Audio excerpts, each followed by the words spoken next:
What are the common operational problems businesses face? Common operational problems are probably twofold. Cost blowout, so costs exceeding expectations. And the second one is efficiencies in the business. Efficiencies doesn't necessarily show itself on a standard profit and loss, but it is a very real factor in determining your profitability.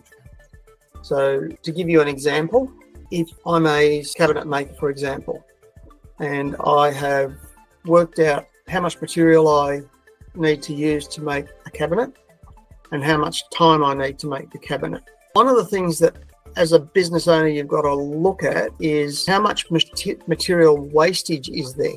So when you cut the material off, what are the offcuts? Are they reusable? Aren't they reusable? Can you use them for something else? So anything that can't be used anywhere else is what is commonly referred to as material waste, and that is an inefficiency.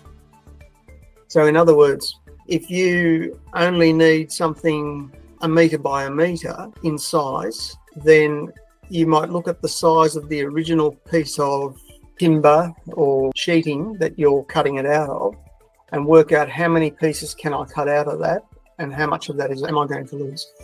So that's an example of what we're looking at there. Now, the other efficiency that we talk about is labour efficiency. So how quickly can we get the job done? How efficient are we at getting the job done? So you might map it out for yourself when you're quoting a job that it's going to need 2 hours to complete the task and finish it. But if it's taking 2.5 hours, it means you've got a cost overrun because your labour costs are at least half an hour more than you anticipated.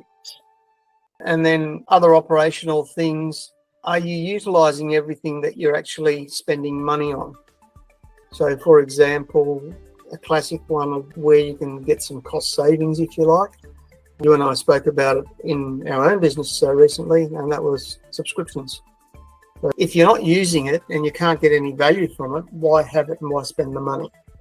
It's not necessarily big amounts, but they quickly add up and you can reduce your costs quite considerably doing that. The other thing that you could look at potentially is, let's say you're in premises and renting the premises. Are you fully utilising the premises? And if you're not fully utilising the premises, you have two options here. One is to consider downsizing, but only if you don't have growth plans to fill the premises.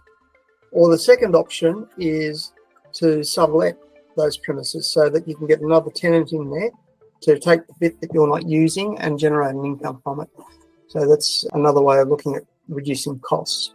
Looking at and getting quotes for your insurances, making sure that they're properly covered and checking your insurance policies to ensure that you are properly covered as well.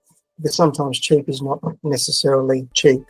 So it might be cheap on the pocket, but it may cost you heavily if you're not properly insured. So there's a couple of examples of operational type things. Another one that's common here in Australia at least is both fuel costs for motor vehicle running, and the other one is your electricity cost for running your operations, your offices and factories. So how do you overcome or reduce some of those costs?